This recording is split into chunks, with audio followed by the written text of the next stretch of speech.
Hey guys, what's going on? Megan here. All right, school Q&As, answering questions from my school community. Let's go with the first one. George, is it George or George? George. How many rounds should a high test man? By the way, let's look at the answers to the poll. I know what to say, but I'm nervous as fuck. All right, it's like 50-50, right? Half of the people. The other one is I don't know what to say to women. We got 29 votes. The other one is I know what to say, but I'm nervous as fuck. 19 votes. All right, pretty close. But most people don't know what to say. Interesting. All right, so back to the question: how many rounds should a high test man be able to go every time? Every time they have sex, right? Well, again, to avoid saying it depends because everything depends, right? Uh, I would say if you super high test, multiple rounds, right? Multiple rounds, mainly because the higher your test is, the higher your testosterone and your DHT, the lower your refractory period, right? So if you have low T, after you bust a nut, you be done. You be done for a long time, right? Some people that after a nut they're done for like literally days. Some people it's hours, right? The higher your T is, you ready to go within like a few minutes. Also, and that's with the same woman. Obviously, if you bring a different woman, even if you're low T, you're gonna be ready to go again. It's just the high T guy will always win, right? When it comes to refractory period, mainly because T affects dopamine, and the whole, you know, dopamine to prolactin ratio is what decides your refractory period, pretty much. So the higher your T is, the better. And also, T, if you're a high test man, you should have good cardio, right? Because it's not just about the desire; it's also the cardio, right? If your cardio is trash, good luck with that, right? Good luck with trying to go multiple rounds. So, how many rounds? Multiple rounds. And I know, trust me, I know the difference. When I was super high T, peak Megan, I could just go, go, go, go, go. Now I'm busting out. I'm like, yo, I gotta sleep. All right, next you have, let's see. Wait, let's see, Stefan. Megan, if I want to get in my 2 minute quick nut, then 2 minutes it is. Not my problem. That girls need 15 minute orgasm. He remember. That's true, man. That's true. I think you got that from like one of the last Q and A's. I mean it. If I want to get 2 minutes, I get 2 minutes and I'm done. That's not my fault that they need a long time. That's their problem. I'm surprised you guys remember this shit. I just talk, man. I just talk and keep it moving. But yeah, back to George's question. Hopefully that answers it. But like I always tell you guys, it's not something you should care. You should. I know it sounds crazy. It sounds selfish, but you shouldn't worry about that. Get your nut and keep it moving. You have much bigger things to worry about. Next, what personality or social traits are women most attracted to? 6'1", 280 pounds, 28.8 FFMI. Bruh, bruh. You are not 28.8 FFMI, 6'1", 280. Are you though? Let's see, what's your name? Suleiman Azar. Oh, you look like a fucking tank. Oh shit, this nigga looks like a fucking Assyrian warrior. All right, let me stop, man, before he fucking snaps me in half. You guys know I don't fuck with fucking descendants of Assyrians and Babylonians. These guys, if you watch my video on warriors, they were the greatest warriors who ever lived. The fucking Middle East region, oh my god, if you go back far enough, the Assyrians, the Babylonians, the fucking Persians, um, you know. But anyway, you guys are bred for warfare, but it sucks because today is fucking you guys over. Even Afghanistan, that whole region, bred for warfare, you know. But it fucks you guys over because now you have genetics that are designed for combat, but you live in a world that's super pacified. So a lot of you guys have anger issues. A lot of you guys have ADHD. A lot of you guys have MAOA variants. So kind of sucks, right? But anyway, what personality or social traits are women most attracted to? So if you're looking at the big five, right? Openness to experience, conscientiousness, agreeableness, extroversion, neuroticism. We have a lot of data on that. So if you're high in openness to experience, women are attracted to that because you're gonna be more intelligent. Not super, super, super geeky, but you're gonna be more intelligent. So they want high openness to experience. If you high in conscientiousness, women are attracted to that as well because you're gonna have high work ethic and you're gonna more often than not, all else you could be more successful. Women are obviously attracted to that. If you're high in extroversion, absolutely. And again, this is on average. It's always outliers, right? But on average, women like extroverted men as opposed to introverted men for obvious fucking reasons. Um, and it sucks because most guys, nowadays are introverts, and I think it's cool. No, you want to be able to balance it. You know, What's the other one? Agreeableness. Oh my goodness, women will tell you they want you to be agreeable, but if you look at the data, you look at the real world, it's the complete opposite. They actually like disagreeable men, as long as you don't take it too far. Don't be too extreme, right? And it's not because they just want you to be disagreeable. No, because it shows that you have a spine. It shows that you're assertive, you're confident. Yeah. So if you high in agreeableness, you are in trouble. You're not gonna have a hard time getting a girl, but you're gonna have a hard time keeping her attracted, and she's gonna cheat on you more often than not. Neuroticism, that one is clear as day. If you're high in neuroticism, meaning it's very easy for you to have anxiety, very easy for you to be depressed or feel negative emotions and fear, you are fucked. Women do not like neurotic men because women by default are neurotic, right? They don't want. See, guys, you want to know what women want? Look for the opposite of that woman, right? Women who are neurotic want somebody who's low in neuroticism. Women who are usually, you know, super agreeable want somebody who's kind of disagreeable. Like women want a man to complement their weaknesses. And it makes sense if you look at evolution, men evolve to complement women. You cannot complement someone if you exactly like them. Think about it. You cannot compliment, right, someone if you exactly like them, right? To compliment someone, you have to be strong where they are weak, and you have to be weak where they are strong. So women are looking for qualities that even they themselves don't have. That's why they want a man who's high in financial and physical security, because they tend to lack in that. They want a guy who's high in social status. So these are the personality traits they're looking for. And that's also why men with the dog triad traits are more successful women, right? Dog triad, right? Men who are narcissistic, Machiavellian, and low-key psychopathic. Why are they more successful? It's because of what I just explained. It's not because those three personality traits are great. If anything, they're bad, right? In the wrong context. But it's because it oozes confidence, it oozes security, it oozes competence, and that's what women look for. They're looking for men who are at the top of social hierarchies or have the potential to get to the top of a social hierarchy. It's evolution 101, right? Women evolve to look for security. It's the very first one, regardless of culture. Next, hopefully that answers your question. So that's what they want, ambitious, competent men. Next, since you don't recommend cold approaching, what's the best ways to meet women? I don't recommend cold approaching if you're an ugly motherfucker, right? So that's what I always say. If you're good looking, if you're tall, handsome, great social skills, by all means you should cold approach, right? Because you have a higher quote unquote whole conversion rate, what I like to call it, right? You have a higher whole conversion rate. So let's say your whole conversion rate is 50%. Yeah, if you cold approach, great, right? For every two women, you're gonna get one. But if you're the average guy or you're ugly, and by the way, the average guy is ugly to most women, and your social skills are not up there, and let's say your whole conversion rate is super low, then cold approaching is actually gonna backfire because the woman's gonna think you're a creep, she's gonna think you're desperate, and the attraction will go down, right? That's why I keep telling you guys, stop taking advice from good-looking guys because they're in a different world, they're in a different competition, so their advice will not work for you. You know, it's a different ball game. It's like asking a basketball player who's 7'5", right? How you should play basketball if you're 5'3". Do you think his advice is gonna work for you? He's gonna focus more on the post-up game and things like that. You're gonna have to focus more on speed, agility. More like a point guard. So if you're a point guard, if you have point guard dating genetics or point guard dating triple X score, do not get advice from a fucking center, right? All right. So and you said, to answer your question, the best ways to meet women is, like I said, through friends. Through friends. That's why I need you guys to have a brotherhood. I need you guys to have friends because women are way, way more likely to listen to you, give you their number, and let you clap if they know that you know somebody in their own circle. Because women hate creeps, right? It's one of the reasons why they kind of don't like introverts because usually they're like, hey, like, why does this guy have no friends? Why is he so alone? You know, and they have a hard time figuring out if you're legit or if you're a creep. See, men don't really have to worry about creepy women. Women do, you know. So friends are friends, great way to meet women. The gym is not a great way because most of the time they're not ready to talk. They just want to lift and leave. And more often than not, there's a guy who looks better than you at the gym anyway. Remember, women are always looking for the best out of the buffet options. So college is a great place. Women also more likely to talk to you if they see you around the same place over and over again. So let's say you go running at the park every morning at a specific time and the woman is always there. Eventually she realizes, okay, he's not a creep. Okay, he's this, they want to be familiar with you.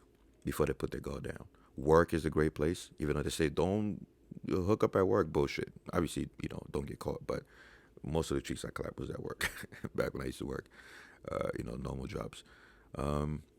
Yeah. Next question is, I gotta make this one fast. So 10 more minutes.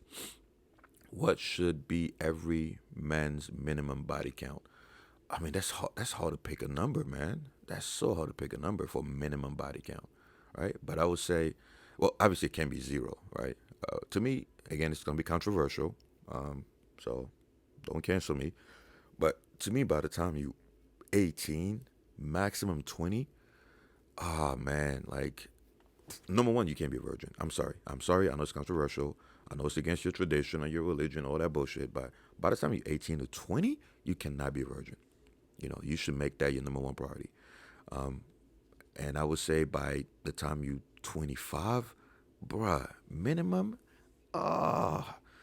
it's hard to pick a number because, let's see, let me think about this for a second. 18, 20-year-old. By the time you start being sexually active, so by the time a man is of legal age, right? So we'll say by the time you're 18, I think the average man should make it a goal to clap at least, I know it's going to sound crazy, but it's me being conservative here, at least one cheek a month. At least one a month. If you cannot get one cheek a month between the age of 18 to 20, right? You're in trouble. And this is the bare minimum. So one cheek a month. That comes out to 12 a year. And that's the bare minimum. And I'm picking the bare minimum because I'm factoring in culture, I'm factoring in location, I'm factoring, triple S score. That's why I picked the age 18 to 20, because somebody who's 18 to 20, more often than not, will have a lower triple S score than a man who's like 25 to 30. So minimum, one piece of ass, a different one, right, every month. And that is absolutely doable. That could take a whole video to explain why it's doable. It's just based on basic math. I base all my decisions off of data, math plus experience. So do the math from there, right? So every man's minimum body count, obviously I can't answer that because you have to factor in age, triple S score, whatever. But if you pick age 18 to 20, which is when men should really start accumulating bodies, at least one a month. If you're not, your triple S score is way too low. All right, next. How to set up the system in such a way that you only call your girl for sex, no extra necessary BS. I mean, that's what I did. That's what I did the whole time. Same thing from the time I was, because again, I lost my virginity super late. So what was that, around 15 to 16, right? And if you only count penetration, right? If you count head and all that stuff, then obviously I lost it early. But when we say virginity, usually when I refer to head, we refer to clapping cheeks. So if you want to use head and all that stuff, blowjobs, and obviously it's before 16. But so I lost mine around 15 to 16. I'm trying to think exactly when. I know for a fact it was prom. So I'm trying to see what year that was. What year did I go to prom? Was it 2005 or 2006? Fuck, do the math, guys. Whatever prom was. I was born in 1989, so I think it was 2005, right? I think it was 2005. So anyway, so I lost around 15 to 16, which is super late from compared to the guys that I was around. Guys were losing this shit at like 12, 13 and shit. But obviously it took me a while because remember I was a fucking loser, so it took me a long time to boost my triple S score at the time. And from then it just started going up, because that confidence you get from your first cheek, oh my God, it just bleeds over. She was hot too, so I was like, oh my God. And that confidence just gave me the winner effect, the whole androgen receptor accumulation thing. And from then it was just cheek, all the way until eventually my daughter was born by accident and I had to slow down. So that's the system I had, was just I let girls know from the beginning that I did not want a relationship. They thought I was lying, but clearly they saw that I wasn't. I just wanted the cheek. I just wanted to clap cheeks. So to set up that system, just be honest with them. Actually, wait, hold on. Fuck, I gotta hurry up. I forgot that this video has to be short. Yeah, so number one, boost your triple S score. Number two, let it be known that you're not looking for a relationship, And just be yourself, man. Like I said, women love guys who are themselves, who are playful, but also serious on the side. Like, just be yourself. I know it sounds cliche, but it's the only way. There's no formula to follow apart from the triple S score. Next, and of course, in the beginning, they're gonna tell you, "Oh no, I'm not a slut," I'm not, but keep pushing. Eventually, you see. Almost every girl that was my booty call made it clear that in the beginning she wasn't gonna let her cheeks get clapped. And sure enough, all right. Can you explain how porn doesn't destroy your brain? I've heard watching porn and shit is similar to doing cocaine. Is it total cap? Not pro, no fab, just curious. Don't call me a clown, please. You fine, guys. Most of the time when I call people clowns and all that stuff, that's how I talk to everybody. That's how I talk to my daughter, my son, my friends, myself, my girl. I grew up in a culture where we have fucking thick skin, man. And now sometimes when I say clown, I actually mean it, right? But anyway, so can you explain how porn doesn't destroy your brain? Yeah, obviously, if you're spamming porn, you're going to destroy your brain. But if you're spamming TikTok, it's going to destroy your brain, right? So it's not anything that's unique to porn, right? It's the same pathway. If you spam, anything, right? That's addicting. You're going to destroy your brain. So that's why I hate people make it seem like porn is unique or no. There are people who fucked up their brain just doom scrolling all day. I've heard watching porn is just similar to doing cocaine. Yes, it's people ODing. People are exaggerating. So yeah, if you overdo porn, you're gonna fuck up your brain the same way if you overdo social media. Next, how can I? And guys, you just gotta understand. People make it seem like that's why I hate this whole like, oh, porn. Everybody watches porn, right? If you're watching a movie and there's a sex scene, you just watch porn. It's crazy how nobody thinks about that. Oh no, that's different. Shut the fuck up. How's that different? If I'm watching a movie and the guy's clapping her cheeks for a 3-minute scene, what was that movie, by the way? That movie with Halle Berry, where was it Billy Bob Thornton, where he just gave her the dick, bro. And I was mad too, because I was like, man, why is this nigga getting Halle Berry? But yeah, guess what? You just watch porn. So what? Niggas don't watch movies anymore? You guys don't watch rated R movies? So that's why I hate when people try to act all self-righteous. Yeah, I don't watch porn. Bitch, you watch movies. You also go on TikTok. You go on social media and you look, if I'm on social media and I see a woman shaking her ass, how is it different than me seeing that on X videos? What's the difference? Because it's on Instagram, it's no longer porn? Because there's no nigga clapping her cheeks, it's no longer porn? It's all porn, guys. It's just a spectrum. So people make a big deal out of it, and then they go on social media and follow fucking, what's that bitch's name? I forgot her name. Anyway, how can I clap cheeks? Wait, the previous guy was Preston. Then we have Vladimir, Putin, Nate Sack, Sullean, Azar. Let's see. Tapatio Tapioca. How can I clap cheeks if I just reached the age of consent in my country and in my school the only girls who've shown interest are 1 or 2 years younger than me? Yeah, you fucked. And is it also necessary for us to shave? Or do girls usually not care about pubic hair? First of all, you that last question, you care too much. Who cares if she cares about pubic hair? As long as you don't smell, as long as your hygiene is good, who cares? You're gonna shave because of a woman? It's like guys who are like, oh, I think I should shave my beard because women like this or don't like that. Be yourself. Be yourself. As long as you're not some dirty nigga, be yourself. Right? Some girls will be turned off, some will be turned on. Even if you end up shaving for one woman, she might like it, but the other one won't. Right? So what are you gonna do? Just keep being a fucking chameleon for different women? No, be yourself. As far as your age of consent thing, yeah, you fuck, man. If they're 1 or 2 years younger than you, you fuck. Guys, do not risk going to jail for pussy. It's not worth it. Wait until they're older. Next, I gotta hurry up. Oh my God. I only got 2 minutes to answer hella questions. All right. How are you, Megan? I'm good. I've always had the problem of not knowing what to say, not just with women, but with everyone. I start talking and my mind just goes blank. Yes, because you're not interesting enough. I'm being 100% honest with you. Brother to brother, you're not interesting.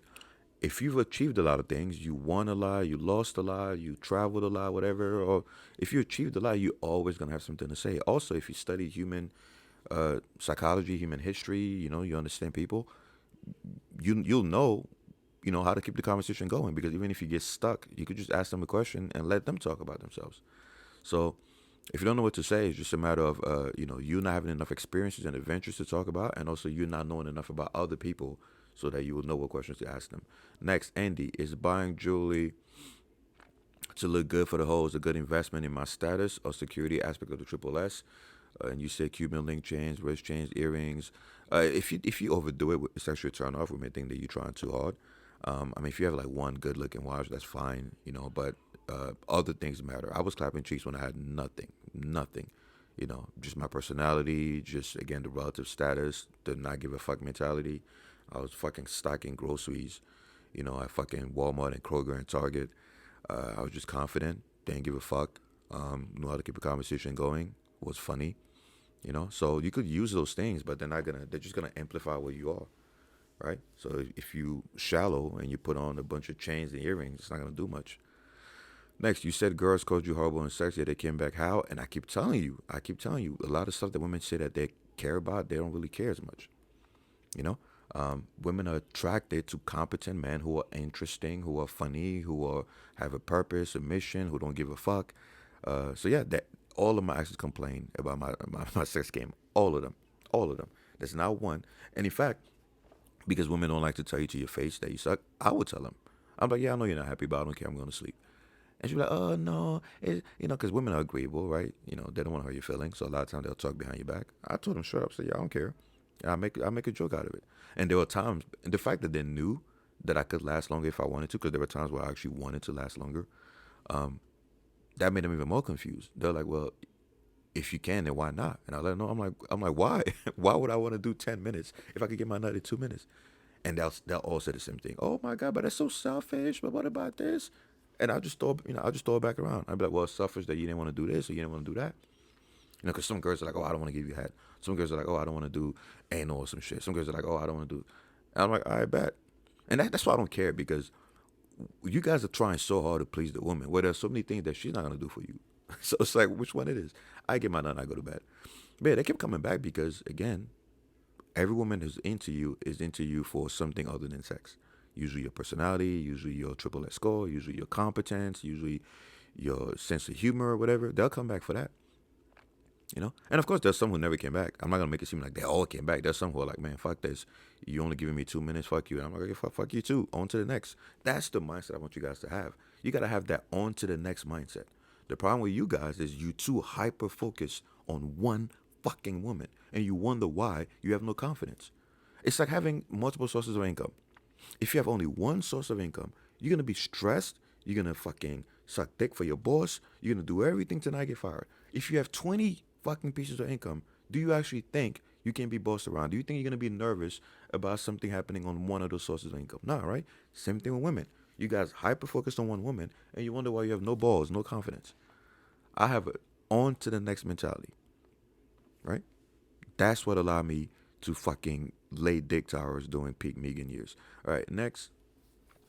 Even now, I hate to admit it, but even now, my girl, mother of my kids, good woman, she knows that any moment, I could just snap and be like, you know what, I'm done. Fuck this, I'm out of here. Because I'm mostly here for my kids, all right? I like her. I tell her all the time I like her. She's a good woman, whatever. But she knows from day one, right, that the main reason why I'm in a monogamous relationship because of my kids. I told you guys, that's the only benefit of monogamy is to raise good quality kids with good mental health.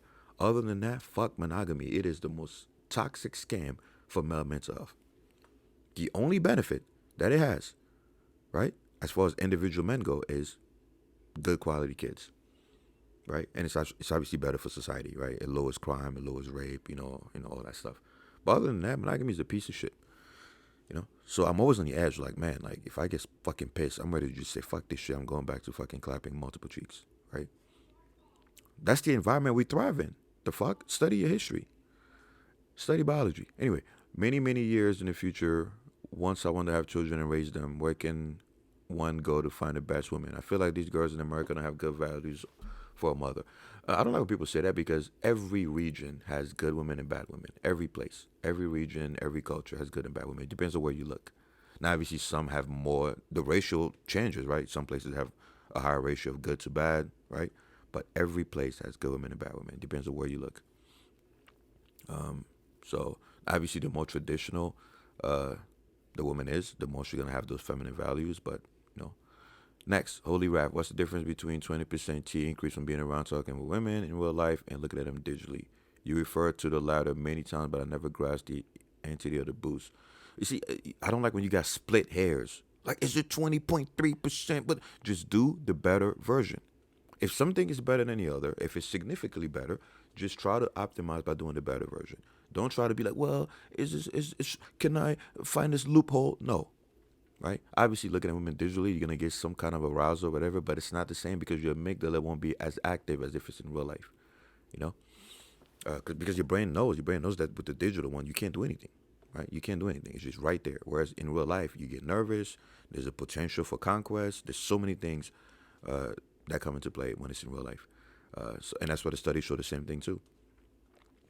You gotta understand the reason why T goes up when you around unattractive women is because your brain is actually trying to get you to get her. It's trying to lower your anxiety, increase your confidence, and increase your risk-taking behavior. That's what the studies show every time. How's that gonna happen if it's on the fucking phone? If you're looking at fucking, what's her name? I keep forgetting her fucking name. That fucking OnlyFans thought. All right, next. Near May, what are some good topics to talk about with women? Can yap the random BS like we do with our homies? You know, why not? Why not? You can. You can. That's what I did. I talked about random BS. I remember back in the days, I would talk about Pokemon. I talked about Yu-Gi-Oh. I talked about wrestling. I talked about fucking MMA. I talked about basketball, Kobe, whatever. And they just sat there all bored, but they didn't care because they knew I was being myself. Right? Every now and then I'll ask them things that they want to talk about. We'll talk about things that they were interested in. But then I go right back to my interests. How many times do I have to tell you guys that being yourself is undefeated? It's undefeated. You're going to lose some, but you're going to win some.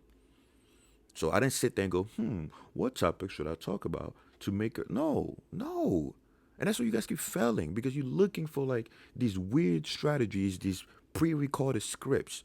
Meanwhile, women are looking for a guy who just flows. You guys think women are looking for a perfect man. They're not looking for a perfect man. They're looking for a man. I repeat, women are not looking for a perfect man. They're looking for a man, meaning somebody who stands on fucking business, who has two balls, who's not afraid to be himself. That's why you see men of all fandoms with women. There's nerds with women. There's geeks with women. There's chads with women. Right? They just want you to be yourself, man. You know? They find it fascinating. You know? My friends used to be like, oh my God, you just mentioned Yu-Gi-Oh! You know, like you just mentioned this, you just mentioned that, oh my God. And then they're surprised when in a bedroom. Right? I didn't give a fuck. Next, since you say I should ramp up my social skills to be better at talking to women in general, going for a baby steps approach, just like trying to make as many friends as possible to be more fluid overall is the way to be better with women later on. Yeah. Having as many friends as possible will definitely help. Good friends, that is. You guys have to have good friends. All you need is at least one, ideally up to 10, right? You need good friends that are on the same mission as you and have the same trauma as you. That's the cheat code. Find friends that are on the same mission as you, not lazy friends, not bums, not people who make excuses. Men who are on the same mission, ideally the same ikigai, and have the same trauma as you. Perfect combination. From there, everything gets easier and easier and easier and easier and easier. It gets exponentially easier the more friends you have. You guys are going to push each other. You're going to compete in a friendly manner. I mean, you're going to be exposed to a bigger network because now maybe your friend has a fucking friend that has a hot cousin or some shit. It's just exponential from there. But if you're alone, or good luck. Unless you're super good looking. Next, Hassan Faris. Oh, shit, I got to hurry up. Hassan Faris, if a guy is 7, 8, 10 facially, early 20s, FFMI 23.5, 5'11", 10 to 12% body fat, furthermore confident, good communication skills, praiseworthy style, gets compliments all the fucking time, choosing signals and second lingering glances, shy glances, then how successful will he be in cold approaching? Well, the only way to know is to try it, right? The problem is most men overestimate the triple S score. But if your triple S score is high, right, good looking face, tall, handsome, whatever, you could try it. You're going to have a higher whole conversion rate, but that's the only way to know is to try it. Because I don't know much about you other than what you just said. And I don't even know if what you said is true, right? All right, next. Sitting Bull, how much would you say on the... And keep in mind, guys, the reason why, unless you're really good looking, cold approaching is not a good idea is because if you're not really, really, really good looking to the point where the woman just like gets wet looking at you, cold approaching makes the thing you desperate, and women hate desperate men. Women want men who have options, and men who have options don't cold approach, right? Now, when you're super good looking, that offsets that, right? And that's why I say cold approaching is not the right way to go. Now, again, if you know your whole conversion rate, then you could leverage cold approaching because you just know, okay, my whole conversion rate is 10%. Okay, so if I talk to 10 women, I'm going to get one. Go for it. But you're going to look desperate. Eventually, they're going to be like, okay, that's that creepy guy. You know, because think about it, men with options are not cold approaching, right? They already have the options. Next. How much would you say on a scale of 1 to 10 being in good shape would help with women? I know a lot of super jack niggas who are weird and corny as shit and get zero hoes. I myself got a pretty average build in terms of FFMI and don't struggle with girls that much. Just wondering if the ROI is worth it to lift and get bigger and more jacked to maximize chances. Yes, the ROI is there, because the moment you have a good physique, you already check like half of the security part, right? The physical security part of the triple S score. You also It also overlaps into the status part because we live in a culture where you get status if you have a decent physique. So, obviously it also overlaps with sexiness. So that's why building a good body is one of the highest ROIs because it checks, parts of the three letters of the triple S score, right? Having a good physique checks the security part, right? Part of it checks the status part, and it also checks the sexiness part. So one of the highest ROI things you could do. Now, of course, that's why I say it checks parts of it, not all of it, right? Because you could be Ronnie Coleman and not get hoes, right? You still gotta have the other elements. Next, how does it taste? What the hell? The hell you talking about? Better not be no fucking joke. All right. Next question. That was Daniel L. Brandon. Yo, so basically keep working on your triple S score, be your sociable self.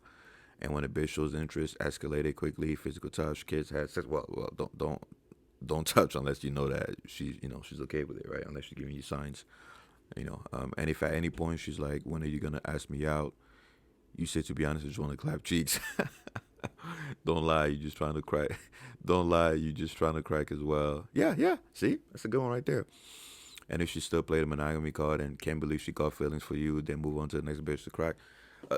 That's the thing. The moment a woman is invested in you, she shows interest, she's laughing, she's talking, she's hanging out. By the way, try to avoid texting too much, right? Try to always move to the next base, right? Because if you try to text too much after you meet a girl, she'll just do that shit that every woman does, where they take mad long to respond because they're trying to play hard to get. I don't have time for that shit. I hated that. In fact, I would literally tell the woman, I'm like, hey, I know you saw my text and I know you playing hard to get. I'll give you this point. You made me double text, but I'm not going to do this again, right? Like, I hate that bullshit. They all do it. All do it. Even back, what was it, like 10 plus years ago. And I know they're still doing it now, even though I'm out of the dating game. That waiting mad long to respond, they all do it, and they do it to see how desperate you are, right? They're trying to make it seem like they have options, whatever. I call them out on it ASAP.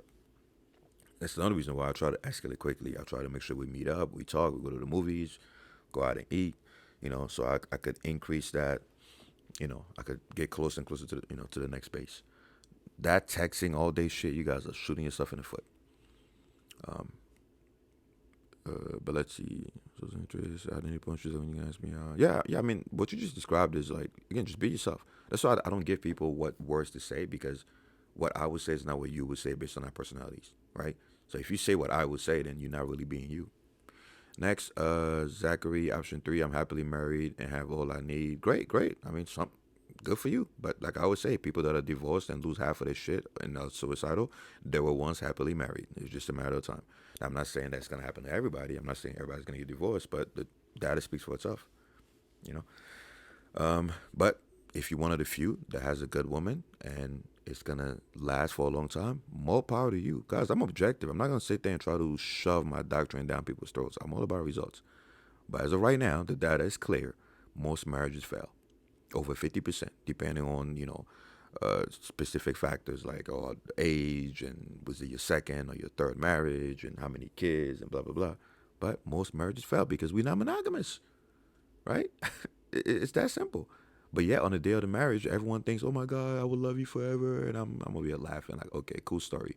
5-10 years later, you see them fucking fighting, with lawyers and whatever. So anyway, but more power to you, man. Like I said, if you're in a monogamous relationship and it's working, I'm not gonna bash it or whatever, right? Because they do work, right? Some of them there are marriages out there that last all the way until 90, 98, 100 years old. I just hate when we lie to people and make it seem like that's the norm. No, those are actually outliers. All right, next, Benjamin Mitchell. Best first date ideas that don't involve drinking alcohol. Again, it depends on your personality, your region, what allows you to be in your element. If you're a basketball player, she likes to play basketball, go shoot hoops. I've done that at one point, especially when I was in Alabama. You know, if it's a girl that just likes, being outdoors or whatever, or she likes going to the fucking museum, take her to the museum, right? Find out what she likes, go there. If you don't know what she likes, then take her to places that you want to go, right? So that's what I do. I normally look at what are her interests, what would make her more comfortable, and if not, I will take her to places that I want to be in. Sometimes I just don't give a fuck so much that I'm like, I'm just gonna take her to a place that I want to go. Let's go watch fucking Avengers, bitch. All right, that's it, guys. Join the SKOOL community before price goes up. Hire me for coaching. Buy the eBooks. I'm out here.